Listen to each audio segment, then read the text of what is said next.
terus kita menuju config ya, terus ada ini ada db ya, db ya, kita akan ubah di sini ya untuk koneksi database-nya. Nah, jadi kalau udah kita masuk ke sini ya, ini nanti untuk nama database-nya.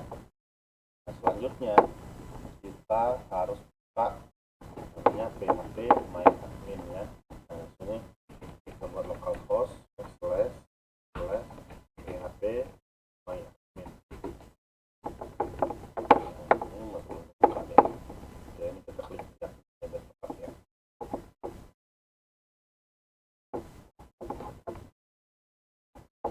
Localhost slash. Oke, ini udah kita buka localhost php myadmin ya. Ini kita buat data baru, database baru dengan nama latihan di satu ya. Ini kita buat. Nah, di latihan Y1 ini pastikan namanya latihan Y1 ya.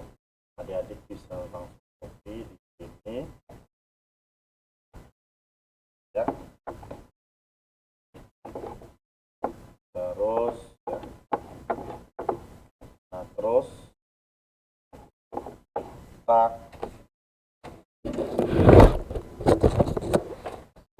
kita kita ubah ya, kita ubah menuju ke ini DB name-nya ya. DB name-nya jadi latihan Y1, kita simpan. Nah, selanjutnya ya, kita pertama kali ya misalnya buat tabelnya namanya biodata ya, biodata ya. Nah, jumlah kolomnya kita buat 4 sementara. Yang pertama ini ada ID biodata ya, kita kasih nama ID bio. Ini kita varchar, terus ada nama ya, nanti terus ada email ya, terus ada password misalnya. Nah, ini kita buat semuanya varchar ya, varchar. Nah, terus ini kita kasih panjang nilai yaitu adalah 100 dulu, semuanya 100 ya, semuanya 100. Oke. Nah, ini selanjutnya ya, selanjutnya kita tambahkan dia primary key ya. Nah, ini primary key yang mana ya, primary key. Nah, ini kayaknya atribut deh. Oke, bukan, penyortiran pun juga bukan. Tunggu ya, mana di primary key-nya, nggak nampak di sini primary key-nya. Oke, kita apanya kita simpan aja ya. Nanti di sini ada tanda kunci ya biasanya. Nah, ini kita kasih tanda kunci sebagai utama.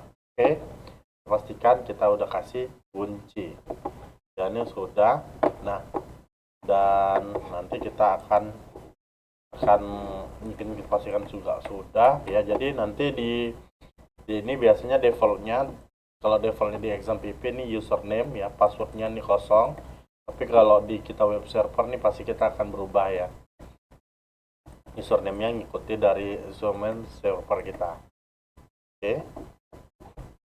Oke ya, selanjutnya nah kita akan klik ya, di bagian sini ada model generator.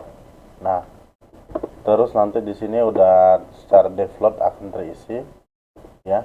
Terus di sini nanti kalau kita tanda bawah ini udah ada nama biodata tadi, nama tabelnya ya, ini semua ya. Kita klik preview ya. Nah, nanti di sini ya, nah sudah ada apanya, sudah ada dia terbuat ya. Selanjutnya di sini kita klik generate. Oke. Nah, ini sudah tergenerate dalam biodata.php untuk bagian model. Selanjutnya kita akan buat namanya model CRUD-nya. Kita masuk di CRUD generator ya. Jadi di CRUD generator ini nanti kita akan membuat model kelasnya, model ya. Nanti kita buka model pencariannya, terus kita juga membuat model controller kelasnya. Jadi nanti itu berada di sini ya masing-masing ya teman-teman. Ada controller ya di sini ya, terus ada di models ya, di model juga ada nanti di model ini. Ini ada model sini, ini nanti akan tergenerate secara otomatis di models. Nah, juga nanti dia di models ini bukan buat biodata, terus nanti biodata source-nya juga. Nah, jadi dia tercetak secara otomatis ya.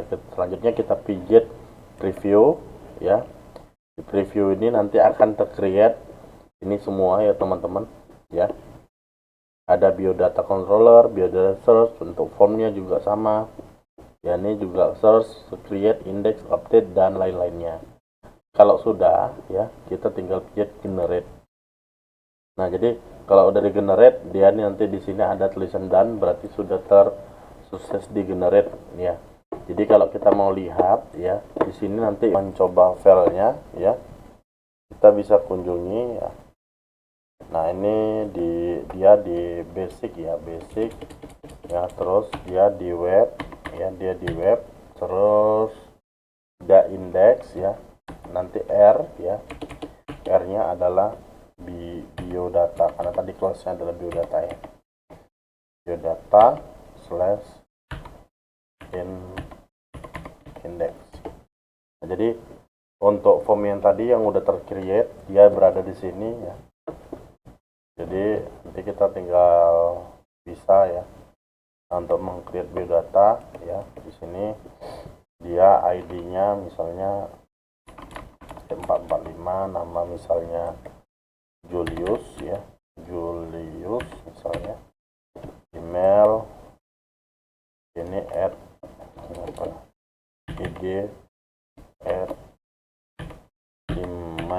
@gmail.com ya, terus password 123. Nah ini simpan.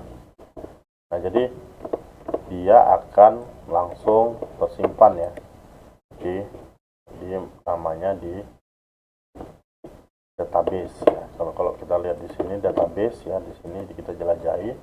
Nah ini Julius sudah masuk ya. Nah terus ya, ini udah masuk, terus kita balik ke biodata. Nah ini udah masuk si Julius. Nah begitu mudah ya untuk membuat fitur CRUD pada namanya Y ya. Oke ya, data ini juga bisa dilihat ya, kita bisa lihat, terus juga kita bisa juga ubah ya dengan gampang. Misalnya nih misalnya kita Julius G, misalnya kita ubah, kita save ya, ini jadi Julius G. Atau memang data ini mau kita delete ya, ini bisa, jadi datanya udah terhapus, terdelete.